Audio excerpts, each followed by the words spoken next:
विद्यार्थी मित्रांनो, सह्याद्री ट्युटोरियल्स मध्ये तुमचं स्वागत आहे. एक गोष्ट माझी ऐकायची. कोणती गोष्ट? की फिजिक्स बोर्डची प्रिपरेशन जर परफेक्ट केली तरच तुम्हाला सगळं पुढचं सोपं जाणार आहे. मग बोर्डचे दुसरे पेपर असू देत किंवा सीईटीची तयारी असू दे. फिजिक्स शिवाय शक्यच नाहीये. बोर्ड प्रिपरेशन मी तुम्हाला बोलतोय. काय होतंय? एमसीक्यू सॉल्व्हिंग प्रॅक्टिस तुम्ही खूप केलेली आहे. त्यामुळे तुम्हाला ह्याची तयारी बोर्डसाठी लिखाणाची प्रॅक्टिस म्हणजे कंटाळवाणं वाटतंय रे. तुम्हाला शॉर्टकट्स माहिती आहेत, क्विक कॅल्क्युलेशन्स करायचे आहे. मग लॉग टेबल अरे नको वाटतंय. पण मी तुम्हाला काय सांगितलंय, आजच्या व्हिडिओमध्ये मी तुम्हाला क्वेश्चन पेपरचं एनालिसिस करून देणार आहे. ओके. कसा अभ्यास करायचा ते सांगणार आहे. मग व्हिडिओ आवडणारच आहे तुम्हाला. आवडल्यानंतर लाईक करा बरं का. आणि अजून पण जर सबस्क्राईब केलं नसेल तर पहिल्यांदा करा. ओके. मग सुरुवात करूया चला. आता फिजिक्स म्हटलं की नाही, काय होतं सांगतो, माझा अनुभव सांगतो. गेले 10-12 नाही 24 वर्षात मी बघितलंय, की फिजिक्समध्ये मुलांचा जो स्कोर होतोय, तो 35 आणि 45 जास्तीत जास्त 50 पर्यंतचा स्कोर आहे. ओके. आजच एका माझ्याकडे एक रिपीट करणारे स्टुडंट आहेत त्याला विचारलं मी, ओके, किती स्कोर झालाय? तर 49.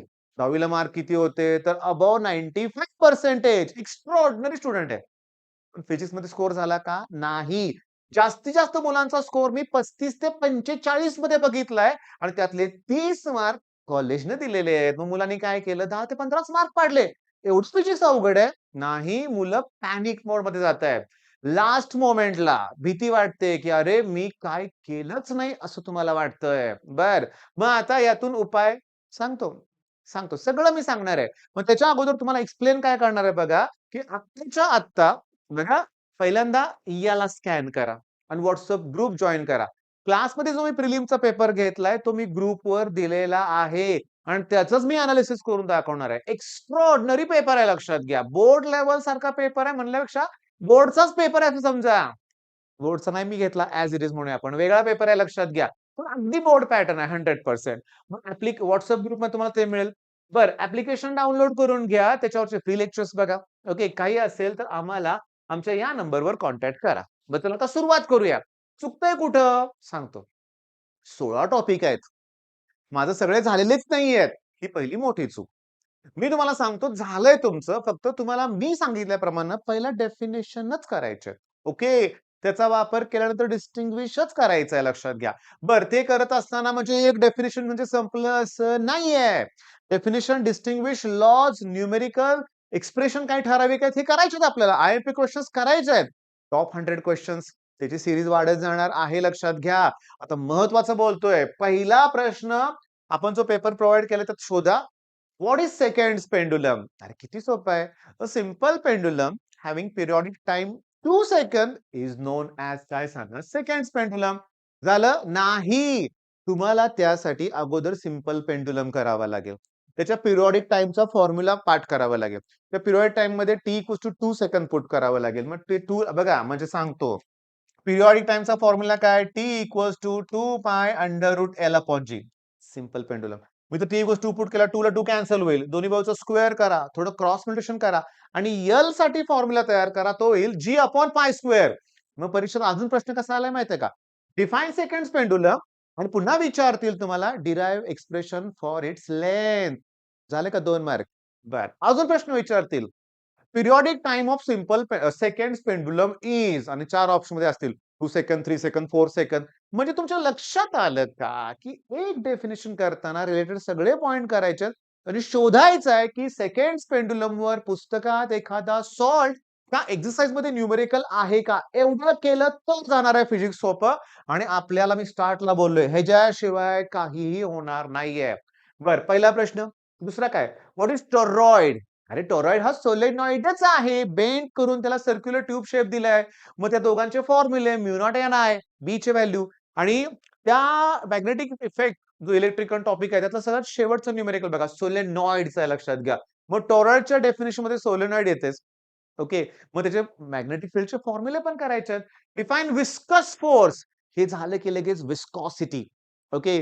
Potential gradient, coefficient of viscosity, Newton's law of viscosity, Reynolds number एवढे सगळे पॉइंट्स करायचे. मग सोपं जाणार आहे.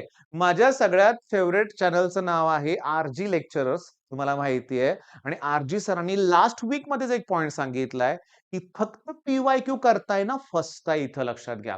चला ही पी-वाय-क्यू आहे. एवढंच नाही करायचे. त्याच्यावर न्यूमेरिकल येऊ दे, त्याच्यावर अजून कुठला ट्विस्ट होऊन क्वेश्चन येऊ दे, तो तुम्हाला जमला पाहिजे लक्षात घ्या. ओके. बरं आता विस्कस फोर्स बद्दल सांगितलं. पोलार, मग नॉन पोलार पण करा. पोलार डायलेक्ट्रिक, नॉन पोलार पण करा. When two objects are said to be in thermal equilibrium, when two objects, okay सांगू का? मग तुम्ही define thermal equilibrium, chemical, mechanical, thermodynamics मध्ये सगळ्या डेफिनेशन करा. Intensive property, extensive property, open system, close system, isolated system.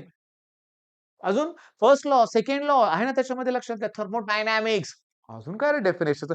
आयसोबारिक process, isochoric process, isothermal process, adiabatic process. Physics आणि chemistry मधल्या सगळ्या डेफिनेशन करून टाका. त्याच्यानंतर व्हॉट इज रेक्टिफायर?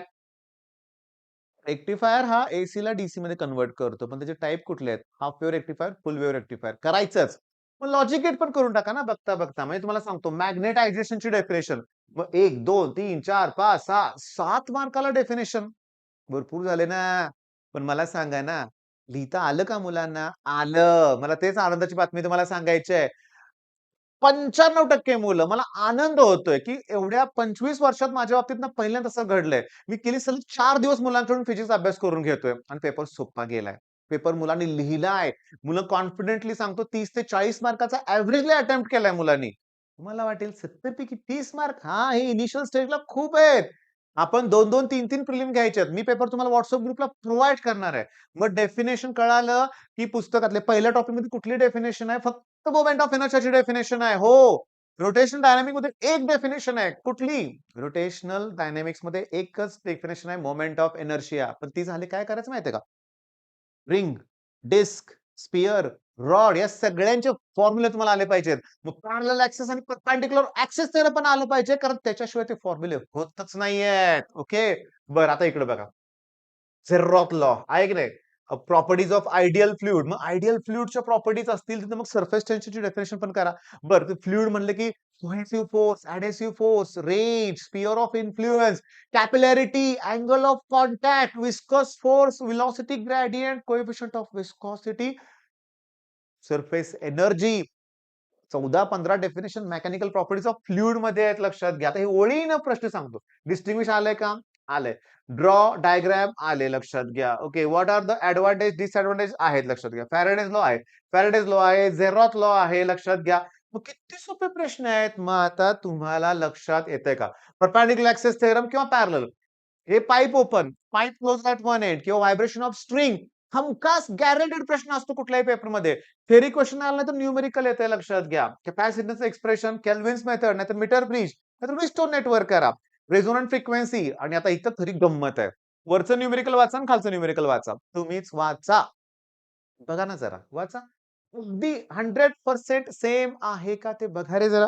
अगदी 100% सेम आहे का बघा. हो आहे. मग मला हेच तुम्हाला ओरडून सांगायचंय. काय? पुस्तकातले problem problem as it is येतायत. ॲज इट इज येतायत रे बाळांनो. त्यामुळं कधीही सांगतो, डेफिनेशन असू दे, लॉ असू दे, कुठलीही कन्सेप्ट असू दे, तुम्हाला लगेचच्या लगेच पुस्तकातला सॉल्व्हड प्रॉब्लेम का होईना तरी बघायचा आहे. बघा सेक्शन डी बघा. सेक्शन डी मध्ये मी तुम्हाला सांगतो प्रॉपर्टीज ऑफ आयडियल फ्लुइड मगाशी मी तुम्हाला एक्सप्लेन केलं होतं. त्याच्यानंतर अजून सोपा प्रश्न झेरॉथ लॉ मगाशी मी तुम्हाला एक्सप्लेन केलंय. त्यानंतर लिनियर स्पीडचं एक्सप्रेशन विचारलंय. ते पोस्टुलेट वरून तयार करायचं लक्षात घ्या. हाफ वेव्ह रेक्टिफायर ते विचारलंय. बरं आता मग तुमच्या काय लक्षात आलं, की फिजिक्समध्ये मी तुम्हाला सांगतो, जर तुम्ही प्रिलिम दिल्या नाहीत, ओके, प्रॅक्टिस नाही केली, तर तुम्हाला ऐन बोर्डच्या परीक्षेत धक्का बसतो. मोठा धक्का बसतो. तो धक्का बसला त्याचा इफेक्ट केमिस्ट्री आणि मॅथ्सवर सुद्धा होतो. तणाव येतो, भरपूर तणाव येतो. केमिस्ट्री, मॅथ्स सुद्धा अवघड गेलं, की पुढचे सगळे पेपर अवघड जातात. सीईटीच्या अभ्यासाला मूडच येत नाही रे. असं वाटतं, की आपण तर सगळं काही केलंच नाही. हे असं होतंय. पण मी असताना तुम्ही मला फॉलो करताय ना, तुमच्या बाबतीत हे होणार नाहीये. मग काय करणार तुम्ही? फिजिक्स म्हणलं, की न्यूमेरिकल पाहिजे. हां, पण कधी डेफिनिशन झाल्यानंतर फिजिक्स म्हणजे डिस्टिंग्विशचे प्रश्न आले पाहिजेत. कधी डेफिनिशनवरून डिस्टिंग्विश करायचं आहे तुम्हाला. फिजिक्स म्हणलं की लॉ आले पाहिजेत. लॉ म्हणलं की न्यूमेरिकल आले पाहिजेत लक्षात घ्या. मगाशी ना लॅपलॉस लॉचं न्यूमेरिकल होतं. Pressure inside okay. आणखीन काय दिलंय? ड्रॉप दिलंय. म्हणजे प्रेशरचा फॉर्म्युला 2T/R येणार आहे लक्षात घ्या एक्सेस प्रेशरचा. मग आता मी तुम्हाला सांगतो, करा ना फॉलो आम्हाला. ओके. याला कुठं तुम्हाला पैसे द्यायचेत म्हणूया आपण. ओके. पण Instaला फॉलो तुम्ही केलंय. ॲप्लिकेशन डाउनलोडचे भरपूर मेसेज येतायत. ओके. WhatsApp ग्रुप पण तुम्ही फॉलो करताय. WhatsApp ग्रुपवर आम्ही पेपर अपलोड केला, तो पहिला बघून घ्या. मग मी तुम्हाला सांगतो, अजून 2 ते 3 दिवस मी माझ्या ऑफलाईनमध्ये केमिस्ट्रीचं भरपूर करून घेणार आहे. आणि ते व्हिडिओ ॲज इट इज YouTubeवर येणार आहेत उद्यापासून किंवा आजपासून म्हणूया आपण. ठीक आहे. मग बघा ना, मी तुम्हाला सांगताना अतिशय आनंद होतो रे, की माझ्याकडे आता एक पालक आहेत बरं का. ओके. नाव नको घ्यायला बरं का. ॲक्चुअली त्यांची तशी मी परमिशन पण घेतली नाहीये. ते जेव्हा मला काल भेटले ना, तेव्हा म्हटले, की "सर माझा छोटा मुलगा, मुलगी ते घरात दोघेही आई-वडील त्या स्टुडंटचे माझ्या चौघंही ना माझा व्हिडिओ बघतात. माझे प्रत्येक व्हिडिओ ते बघतात लक्षात घ्या." जेव्हा मला जाणीव झाली, की आपल्यावर जबाबदारी आहे मोठी लक्षात घ्या. मग ॲक्चुअली माझे व्हिडिओ तुम्हाला मिळतायत, आवडतायत आणि छान वाटतायत. मग माझं काम म्हणजे काय म्हणतो एक सार्थक झाल्यासारखं वाटतंय. ओके. मग एवढं तुम्ही मला फॉलो करताय. मग मी सांगितलेली प्रत्येक गोष्ट तुम्हाला करायची आहे. फिजिक्स एक्स्ट्राऑर्डिनरी आपण करणार आहे. पण पुढचे 3-4 दिवस कुठल्या सब्जेक्टला फोकस ठेवूया. केमिस्ट्री आणि त्याचाही पेपर मी WhatsApp ग्रुपला देईन. आणि आणखीन मी तुम्हाला डिक्लेअर काय करतो, केलंय मी डिक्लेअर अगोदर. साताऱ्यातील वाय-सी, सयाजी, एल-बी-एस याचे पेपर गोळा करून मी तुम्हाला देईन. त्यांच्या तिथं झाल्यानंतर कोल्हापूरमध्ये अजून बेस्ट कॉलेजेस आहेत. विवेकानंद एक खूप चांगलं कॉलेज मी ऐकले. त्यांचे पेपर मिळवूया आपण. बरं अजून मी तुम्हाला सांगतो, वाईला किसनवीर कॉलेज आहे. ओके. तिथलेही पेपर मला मिळाले, की तुमच्याशी मी शेअर करेन. तेही एक्स्ट्रा ऑर्डिनरी पेपर आहेत लक्षात घ्या. मग अशा वेळेस मी तुम्हाला सांगतो, काही ठिकाणी मात्र बघितलंय मी, की काही ठिकाणी कॉलेजचे पेपर वेटेजनुसार नाही आहेत शॉकिंगली. सेक्शन बी मध्ये 5 न्यूमेरिकल पाहिजेत. सेक्शन सी मध्ये 5 पाहिजेत. नाहीयेत. मग असे पेपर काही कामाचे नाहीयेत. काही ठिकाणी अतिशय इतके बेकार पेपर आहेत ना, की काय विचारलंय, कुठलं विचारलंय, एकही प्रश्न सॉल्व्ह होत नाही. मला असं वाटतं काय आहे? मग असे पेपरकडे दुर्लक्ष करा. मी जे पेपर पॅटर्न तुम्हाला प्रोव्हाईड करतोय ना, प्रमाणे आहेत लक्षात घ्या. मग तेच बोर्डला येणार असल्यामुळं तेच करायचंय आपण. कारण वाय-सी सारख्या कॉलेजेसमध्ये हे जुने कॉलेजेस आहेत ना, आमच्या साताऱ्यातलं कॉलेज दी बेस्ट आहे. प्रत्येक विषयात एवढे नावाजलेले शिक्षक तिथं आहेत. पेपर सेटर आहेत लक्षात घ्या. त्यांच्याकडे अनुभव आहे. तेव्हा त्यांचे पेपर आपण फॉलो करूया. ओके. मग चांगला अभ्यास करूया. All the best.